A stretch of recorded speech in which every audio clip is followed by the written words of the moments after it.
Old friends are like old memories. They always remind you of your past, and we are reminding ourselves of the past episodes from this week of Good Company for the Best of Good Company with me, Hollie Taylor. I'm Hollie Taylor, and we're talking about officially kicking off the Christmas season. And this happens in our various municipalities. Over the weekend, there was, I think, the Cavalcade of Lights downtown Toronto. That happened.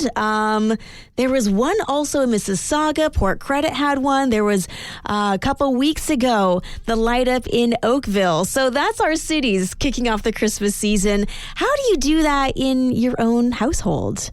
For some of you, you're like my mom. Message here from Mary. She says, I'm like your mom, Holly. We put up the Christmas tree the very first weekend closest to December 1st. Has always been a tradition. We make sure that we have our special Christmas cookies and we drink apple cider. Ooh, that's tasty. I didn't appreciate apple cider until I was much older. Producer Mike, apple cider, hot chocolate, eggnog. What's your Christmas drink of choice? Not a fan of eggnog. Apple cider sounds good. Yeah. You know what I really like, though? And I don't think it's Christmassy, but just coffee and hot chocolate. Mocha? Yeah. Oh. It's great. As soon as you said hot chocolate, I was like, I'll have half a hot chocolate. Yeah, just throw in some caffeine and That's then we're right. good to go. Yeah. Oh, I love it. Did you guys have any fun traditions amongst your family? I remember at my grandparents' house, they didn't have a big Christmas tree, but it was just a big deal when they took the Christmas tree out of the basement and brought it upstairs. Yeah. We also had this little, we called it the Snoring Santa. It was this plug-in, like maybe the size of a shoebox. It was a doll of Santa in his bed, and when you plugged it in, the little belly would rise and fall as he snored. Oh, I love So that. I just remember Snoring Santa at my grandparents' house. Yeah. Yeah. I wonder what happened to him. Somebody's still got to have him somewhere. Yes. Yeah. It might be like an Amazon thing to look for. It could be. Amazon's going to say, what? What are you even talking about? Snoring Snoring Santa. Santa. That's weird. Oh, I love that. Let's do one more. And this one is from Isabel. She says that her kickoff to Christmas actually starts in November. But that's because she says she's in the church choir and they have a Christmas play that they do the first or second week of December. So for her, she's full in Christmas spirit and getting ready to celebrate by being in the Christmas play. So Christmas plays, setting up Christmas trees. I love it. I did something weird with my family over the weekend. We're not in the market for a house, but we kind of just wanted to start shopping for things that we liked. You know, for our 5-year plan, 10-year plan, honestly for our forever life plan. But we'll see how things go. You don't know what the future holds. But we saw some really interesting things. We went into an old house and then we went into a brand new house. And there are some designs that made me scratch my head. Now, it was a built-in loft in one of the girls' rooms, or like one of the kids' rooms. But it was like this really narrow little ladder. Like, what if you fell? And like, what if you rolled off? What if you rolled off the little loft thing? Like, there would be no roughhousing in that little space. Anyway, just seemed dangerous to me, and it went to show my age. So there's that. So that may be a design flaw in my perspective, having young kids. But how about this? 2 mirrors, 2 sinks, no medicine cabinet. Like, I don't know the last time I've seen a medicine cabinet in a new house. Producer Mike, have you seen medicine cabinets in newer homes? No, I don't think so.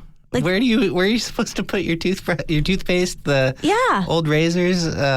Just leave it out and about? I guess sitting on the sink? Yeah. That's what I do, but But then you need that's what everybody does? You need to cover your toothbrush then.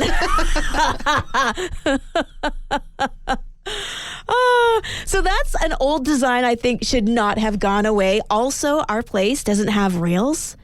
So I feel so nervous when my in-laws come to our house and they're trying to go up these stairs and there's nothing for them to hold on to. So I would like to bring back rails because it's like, I want to say 1.5 meters high. And there's like this little pond directly to your right. Like, they're not just falling. They're going to go take a swim. And right now they'll slip on ice. So that's one design I think needs to come back with a vengeance. Have you seen any either older ideas that don't really work in today's culture or ones that we shouldn't have gotten rid of. Let me know. 905-338-1250. And we'll see if we can correct some of these newfangled dangle design ideas that just aren't practical. This is an unpopular opinion by Hollie Taylor.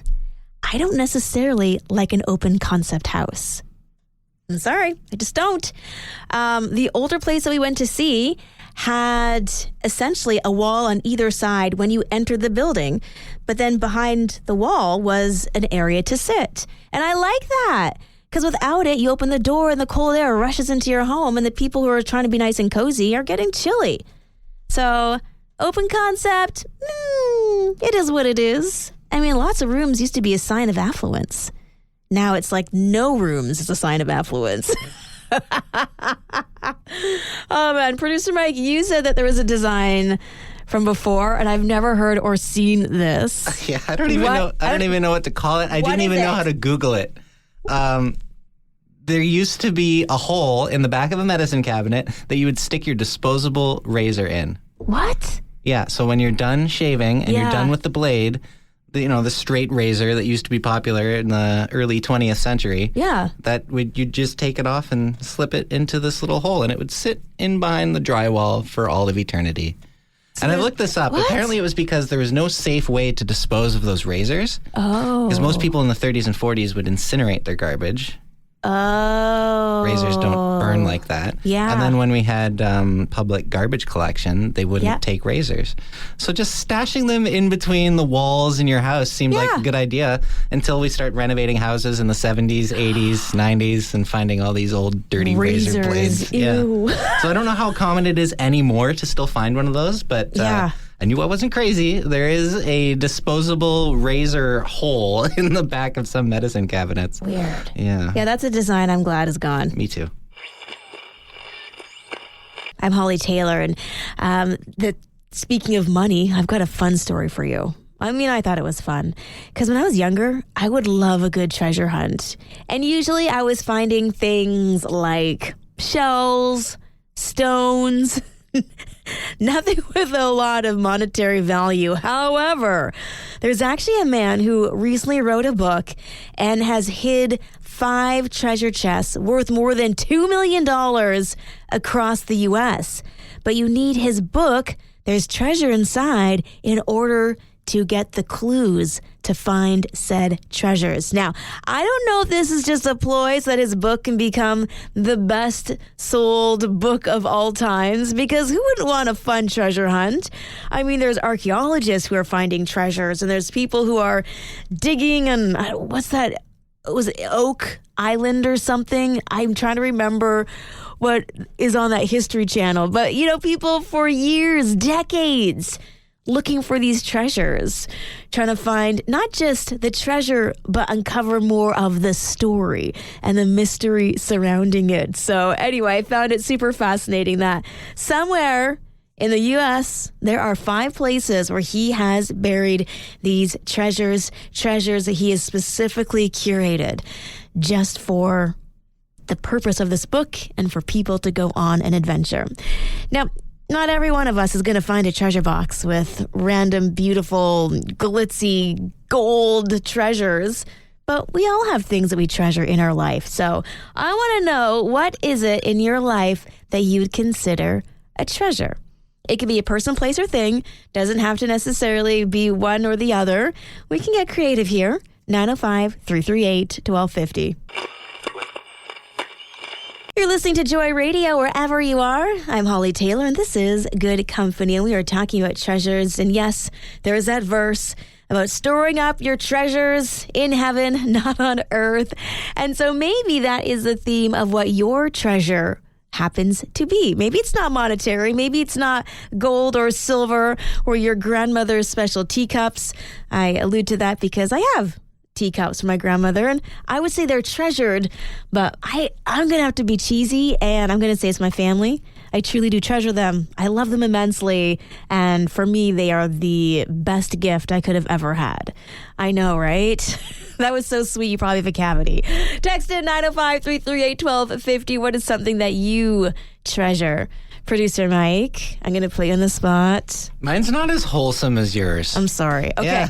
I really like a silver coin I got when I was younger. That would make mine seem better. I was thinking I have this little piece of meteorite at home. Oh. Yeah. That's cool. Right? Yeah. Especially for a space geek like myself. I would say that's a decent treasure. Yeah, so I've got it in this little, I mean, it's small. I'm maybe like a centimeter tall, Yeah. right? But I have it in this little cotton bag. Okay. And it just sits in my, a little spot for special things. Yeah. Yeah, it's kind of cool. Did you find it? No, I bought it at a shop somewhere. Okay. And then did some research and verified that it was, in fact, a meteorite. Yeah, it wasn't just like... just magnetic rock. Yeah. So what were they called? Snake oil salesman? Yeah, something like that. Something like that? Yeah, Some oh my old, goodness. tiny gentleman with a horse and wagon sold it to me. It's like the story of Jack and the Beanstalk. Yeah. If you plant this kid. Let's take a look at our text line, 905-338-1250. This is from Martha. She says that she has a table that was her great-grandmother's, and it's a treasure for her. Not only it's cool looking and antique, but many a meal and lots of laughter was held around that table. So absolutely a treasure. If you buried it, most people would not get the same sentimental value as you have, Mary, but I love that. It is cool, it's old, and it has sentimental value. 905-338-1250. What's something that you treasure? I'm Hollie Taylor, and how about saving your church? One martial art move at a time. Honestly, this kind of sounds like the Chuck Norris of pastors, but we're going to go with it. Antioch, California. There was a potential robbery that was going to happen. There was an East Bay pastor. It's a Baptist church. And somebody came into his church to steal. And he said, one of the 10 commandments is, you shall not steal. So he's going to try to stop this person at all costs at doing evil. So was he afraid? I don't know. But when he heard the window break and saw a man who did not belong there, he just chased him down and started using some martial arts moves that he had learned over the years.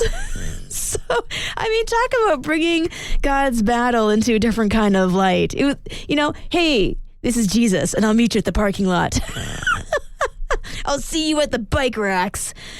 Honestly, I would have been a little afraid, but he had no fear. He just chased out the burglar, or would-be burglar, into the parking lot. So there you go. Kind of a funny story. You just never know what will happen in this day and age. So there's your feel-good and slightly comical story. Do you think they'll do a movie about this? Pastor Nick News, starring Chuck Norris. Apparently I want to see Chuck Norris as a pastor in another movie. So there we go. Who knows? Maybe we'll call the Kendrick brothers and see if they can piece something together.